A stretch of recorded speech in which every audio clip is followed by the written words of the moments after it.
Welcome to Antarctica, that beautiful continent at the bottom of the world. A land of glaciers, ice floes, and penguins. So many penguins, playing on the ice and eating fish, living their best lives at the top of their own goddamn food chain. The South Pole is delightful, and it's a wonderful setting for a nature documentary, or a heartwarming CGI comedy about a flightless bird learning to tap dance. Oh, happy feet. But what about the Arctic? On the opposite side of the planet. The North Pole is a very different place. This is the home of the Inuit, of roving polar bears, of stranded survivalists eating raw meat with a Bowie knife. Since the dawn of cinema, filmmakers have been drawn to this barren landscape. Drama is kind of everywhere, from the long winter nights to the deadly climate to the visible signs of climate change. The Arctic is ripe with storytelling potential, set against a backdrop unlike any other on Earth. The first filmmaker to capture this land was Robert J. Flaherty, director of Nanook of the North. Released in 1922, Nanook wasn't just the first feature film to be filmed in Arctic conditions. It's widely considered the first feature documentary ever produced. The story follows Nanook, an Inuit hunter, and his family as they go about their daily lives. They build igloos, they hunt for seals, and they paddle across the frigid waters in kayaks. We now know that much of the film was staged and manipulated. Nanook wasn't even Nanook's real name, and he would have used a rifle for most of his hunts, not a harpoon. Indeed, some critics don't even consider the film nonfiction. But at the time, Nanook was groundbreaking, introducing generations of viewers to a strange, ice-covered world. It was filmed on location, a very new concept in the 20s, when cameras could easily freeze or break. And at a time of flagrant anti-Indigenous bigotry, Flaherty's film is a heartfelt celebration of the Inuit people and their frozen world. Well, at least as Flaherty understood it. A more light-hearted portrayal was The Gold Rush, a Charlie Chaplin comedy about a man trying to find gold in the Klondike. Now, real Alaskans will scoff at the idea of the Klondike being part of the Arctic Circle. It's actually a good deal south, but that hardly mattered to most audiences in 1925, and The Gold Rush established many of the tropes we've come to expect from Arctic sagas. Our hero is a regular guy who did not grow up in the Klondike. Chaplin plays his usual tramp character. He's friendly and resourceful, but he's a fish out of water, very much so. He doesn't really understand what it takes to live in the wild. Meanwhile, the locals are tough and grizzled. The land is lonely and unforgiving.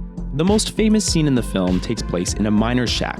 A windstorm pushes the building across the ice until it teeters on the edge of a cliff. The scene is full of physical comedy, but it speaks to very real Arctic dangers: brutal weather, disorientation, and sudden drops.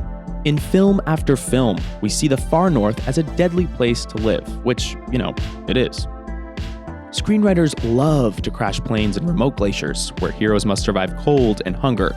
The tundra has no roads, no police, no cell phone service. There isn't even wild fruit to pick or branches to easily make into a shelter. The worst nightmare of all? Falling through the ice. The isolation also lends itself quite well to horror stories. The Arctic had frightened audiences since long before the invention of film. In the Norse saga of Beowulf, the Viking hero goes on a quest to fight Grendel, a murderous, troll-like creature from the wilderness. Even in the Dark Ages, storytellers imagined a human facing off with a supernatural opponent in the middle of a frozen wasteland. What's more, Grendel has an advantage because that frozen wasteland is the monster's home turf. This is a favorite horror movie plot, and it works especially well in this Arctic setting. Take the novel Frankenstein by Mary Shelley. Shelley sets its final scenes on an expeditionary ship bound for the North Pole. Not only is Victor Frankenstein stuck on a slow-moving vessel in the middle of nowhere, but the creature he's created can easily move across the ice. There's no help and nowhere to go. Frankenstein must face his monster. An extraterrestrial version of the story came in 1951 with The Thing from Another World. Here, a crew of US airmen find a bona fide flying saucer embedded in the Arctic ice. Ooh, creepy. They find an alien body, which they assume is dead, but you know what they say about assumptions. Yeah, here we have all the ingredients for a great thriller: a remote location, a claustrophobic research station, and an unpredictable threat. The recipe works so well that John Carpenter made his own version, The Thing, in 1982.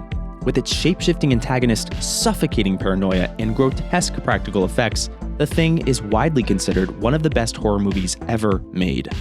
One of the more unique aspects of living so far north is the seasonal change in daylight. In the winter, residents can go for months without seeing a sunrise. Most of us couldn't handle such a long night, but the opposite may also be true.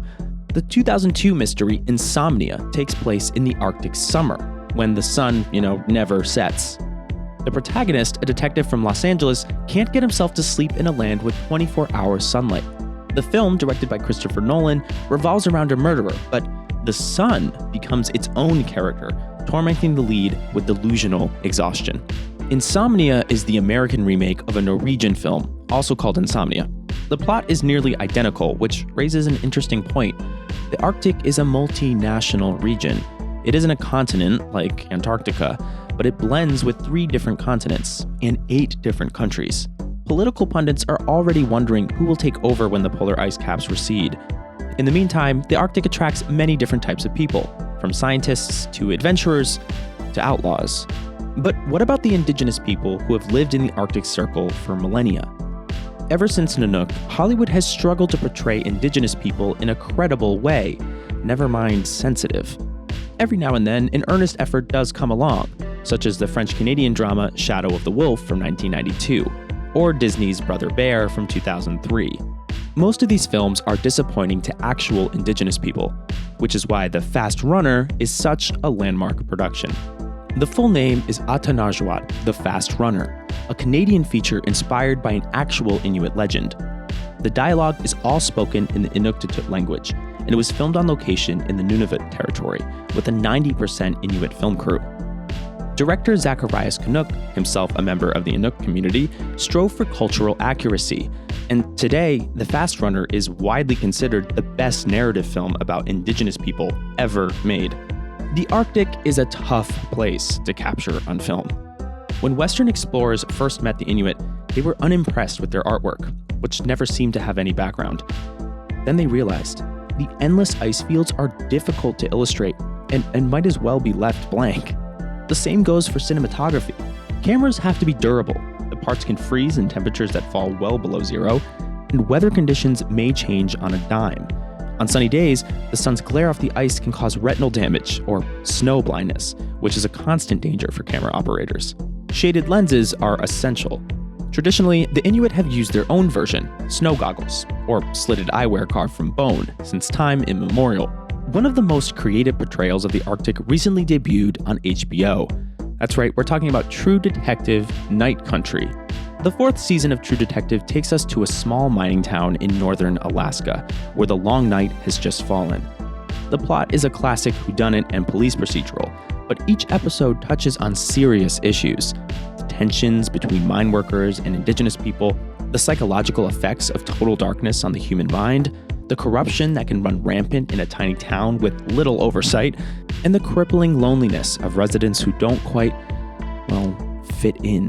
From the first episode, we see clear echoes of both The Thing and the Gold Rush. It's a clever attempt to capture this strange environment.